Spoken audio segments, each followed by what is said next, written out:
আপনাদের কাছে আজকে এই স্টেজে শতাধিক পরিবার, শহীদ পরিবার উপস্থিত ছিলেন। আমার প্রত্যেক শহীদ পরিবারের বাবা এবং মা, আমি আপনাদের অক্ষম সন্তান, আপনাদের পায়ে হাত ধরে মাপ চাচ্ছি। আপনাদের সবার কথা আমি শুনতে পারি নাই।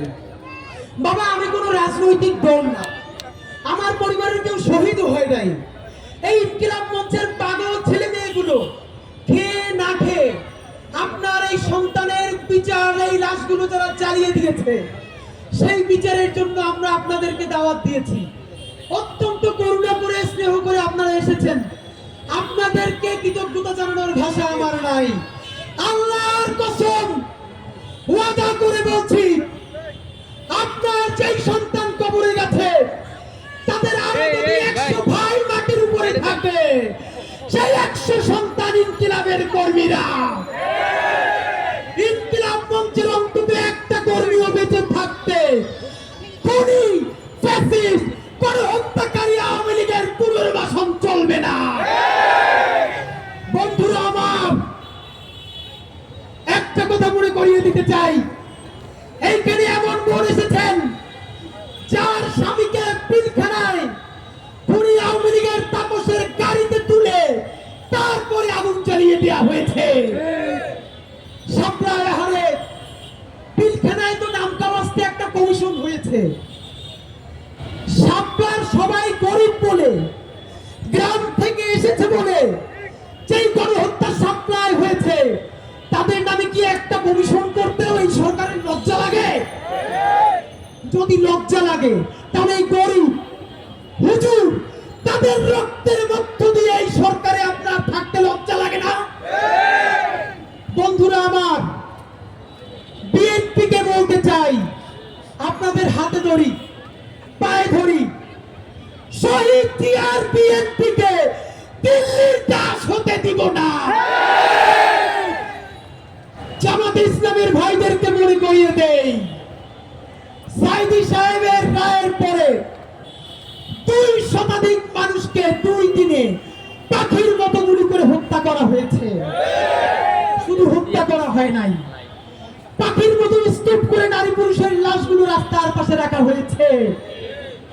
সেই গণহত্যাকারী আওয়ামী লীগ, তাদেরকে যারা দেখেছে তারা হলো সেই দিল্লি, ভারত, জামাত ইসলামী। স্পষ্ট মনে রাখেন, সাইদি নিজামীদের জামাতকে ভারতের দাবিদার হতে দিব না। এনসিপির ভাইয়েরা মনে রাখো, শত শত জুলাইয়ের রক্তের মধ্য দিয়ে নেতা হইছে তোমরা। যদি এই জুলাইকে বেঁচে দিয়া দিল্লির দাসত্ব করে ক্ষমতায় আসতে চাও, হাসিনার চেয়েও ভয়ানক পরিণতি হবে। 100 মানুষ মাত্র হাত তুলবেন, একটা কাজ বলবো। সারা বাংলাদেশ থেকে, প্রত্যেকটা বিভাগ থেকে আজকে এখানে লোক এসেছেন। শহীদ পরিবারের সন্তানদের মধ্য থেকে আমি তাদের অনুমতি নিয়ে আপনাদেরকে একটা কর্মসূচি ঘোষণা করতে চাই। মনে করিয়ে দেই, 36শে জুলাই হতে আর মাত্র 103 দিন বাকি। এই সরকার কি আমরা খাল কাটার জন্য আনছি? নদী কাটার জন্য আনছি? এই গাড়ির হর্ন বন্ধ করার জন্য আনছি? গাড়ির হর্ন বন্ধ করে আর মানুষের নিঃশ্বাসের হর্ন বন্ধ হয়ে যায়। ডক্টর ইউনূস ছাড়া, হাতে গোনা 2-1 উপদেষ্টা ছাড়া এই জুলাইয়ে কোন উপদেষ্টার কি অবদান জানতে চাই? ছাত্র উপদেষ্টা 2 জন আলটিমেটাম দিচ্ছি। এখন যে আলটিমেটাম দিব, এর মধ্যে যদি এই কাজ উদ্ধার না হয়, তোমাদেরকে পদত্যাগ করতে হবে।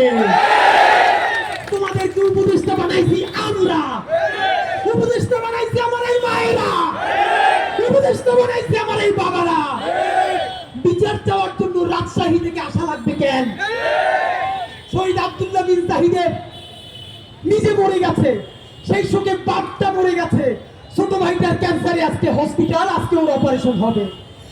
তার বিচার চাইতে মঞ্চে আসতে হইবে কেন? আমার মা বলছে, আরে লাশের স্তূপের মধ্যে হাতটা তখনও নড়ে, মরে যায় নাই, তারাও জ্বালাইয়া পোড়াইয়া বাইরে ফেলা হয়েছে। ভাইরা আমার, এইখানে শহীদ আহাদের বাবা আসছে, সব থেকে কনিষ্ঠ শহীদ।